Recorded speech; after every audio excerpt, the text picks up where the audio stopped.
Hi guys, my name is Michelle Mitchell. I'm a dressmaker and the owner of Elegance. We do sewing lessons and online tutorials.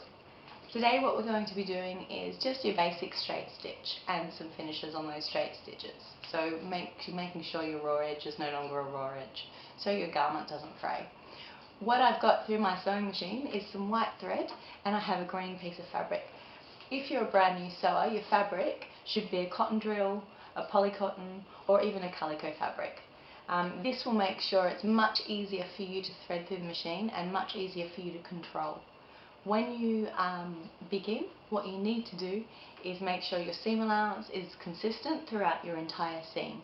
You'll find on your sewing machine lots of guides and different measurements, and you can just use with your tape measure your seam allowance, and you get your seam allowance from your pattern. Okay, so now that we're at our sewing machine, I've worked out my seam allowance to 1.5 and I've just measured that against my guide. What you have to do is measure from your needle to your guideline, and I know that that is 1.5 just from using my tape measure, just through here.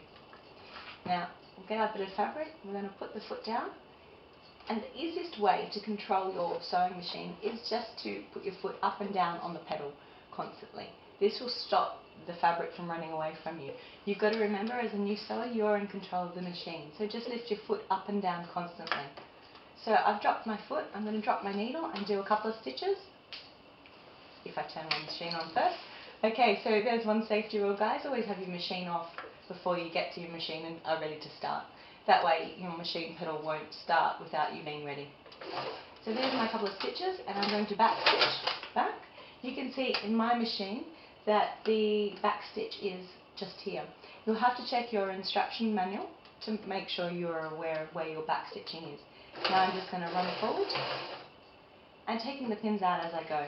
You don't want your needle to run over your pins, because quite often you can break your needle and it will give you a nasty sound and give you a bit of a fright.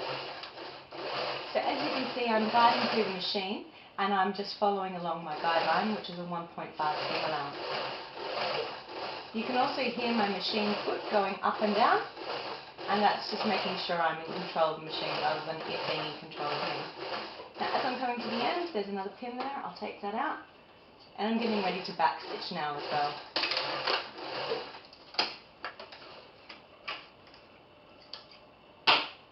And there you have it. There's your nice and neat straight stitch. If you open the fabric, you can see it's quite secure. You'll also notice that with my stitch, it is about a 3, which is in my machine fairly wide. There's only one step wider than that. To keep your garments looking really professional, I recommend a really wide stitch. Well, not a really wide stitch, but a medium to wider.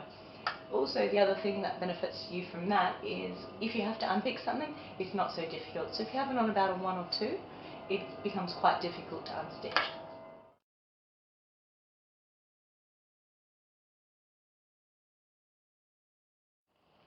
Okay guys, so zigzag is our most basic finish for a seam, and I've set my machine onto a zigzag.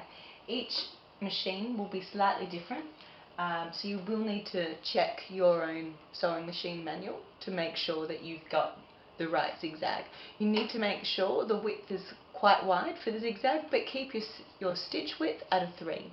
So you're going for the largest zigzag stitch you can possibly find. Okay guys, so now that you've got your machine all set up for a zigzag, what you need to do is line up your needle with the edge of the fabric.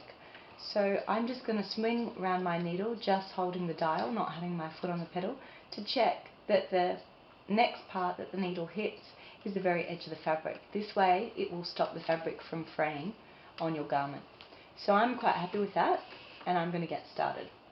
For a zigzag stitch you don't need to back stitch, so we're just going to run for it. Okay, so you can still hear that my foot's going up and down on the pedal so that I can stay in control of it and make sure I'm happy with where the fabric is feeding through.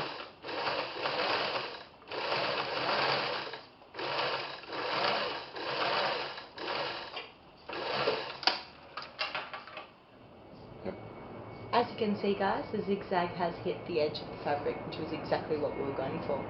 The next step now is to press it. Okay, so now that we're at the ironing board, make sure your iron is at a good temperature for cotton, and make sure there's plenty of water in your iron. If you have a temperamental iron, the best thing to do is put a sheet of calico or a spare bit of fabric in between your fabric and the iron. This will stop it from getting burnt, but you will need to make sure the heat is higher, and try it before you actually go ahead with it. Now what we're doing is just pressing the seam to make sure that there's no puckering or anything that we don't want to see really. And then you press it open.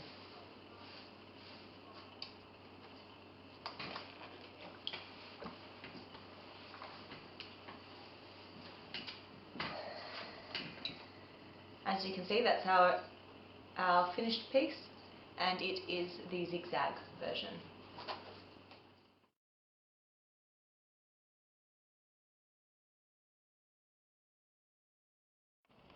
Hi guys, this is my overlocker. What we're going to do is the next finish, which is an overlocking finish. You can see on this machine we have 4 threads and 2 needles. On a woven fabric you only really need 3 needles, so we can pull one of these out and one of these threads. But for this particular exercise we're not going to do that. We're going to check what the 4th thread is like, and it's also not a problem to use 4 threads on a woven fabric. Generally you use 4 threads for a knitted fabric and you don't have a straight seam, it's just the overlocking seam. But in this case we're quite happy with the 4 thread and we're just going to do it like that. Okay, there are 2 ways to lift your foot on your overlocker. The first is like that with the lever at the back, and the second is that there is a spring just on the foot. So what I generally do with my overlocker is lift the foot via the spring and place the fabric underneath. You'll notice there's a knife here which is found on all overlockers. I try only to cut just the fraying threads with that. Once again, like your sewing machine, lift your foot up and down on the pedal to keep in control, and then you begin.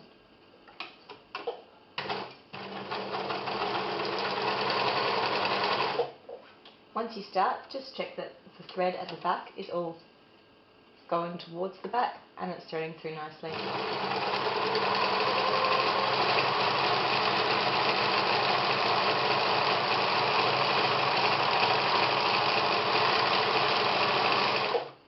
And now you're ready to press your gum.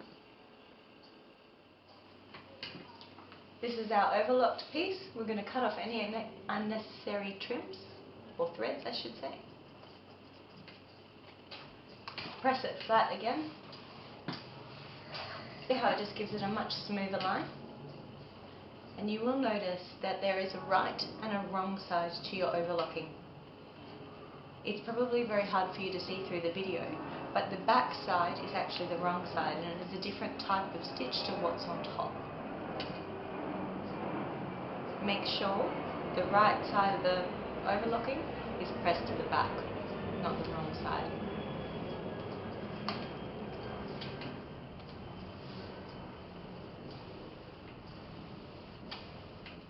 Now that you can see a little bit closer, this is the top side and the right side to the overlocking.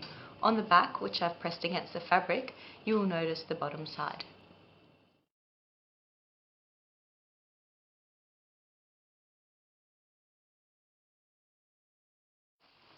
Now what we're going to discuss is French seams.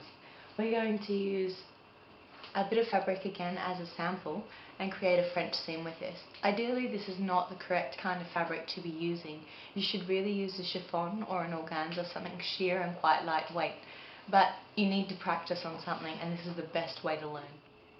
To create a French seam you will notice that the right sides of the fabric are together as opposed to the wrong sides. You start with the right sides together, work out your seam allowance and divide it by 2. So in this point we're going to use 1 centimetre seam allowance and we're going to halve that. So we're going to use 0.5 as our seam allowance for the first stitch. So I'll take out my pin, start my stitching, back stitch. You can see this thread's a little bit bunched up, so we're going to get rid of that so it doesn't cause any problems in the machine, and continue our stitch.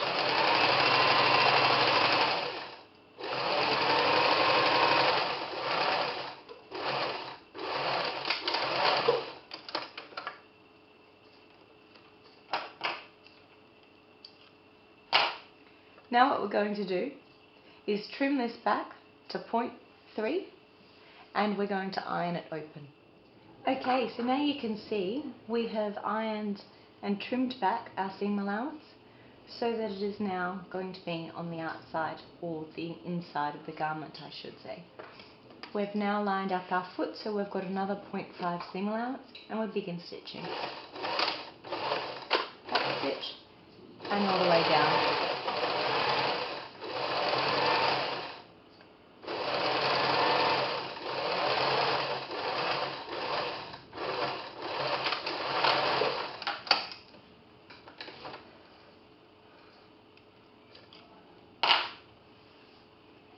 Now there we have it. That is a really, really neat French seam. All we need to do now to finish this off is press it and cut the threads back. Now you can see we have all of our finishes.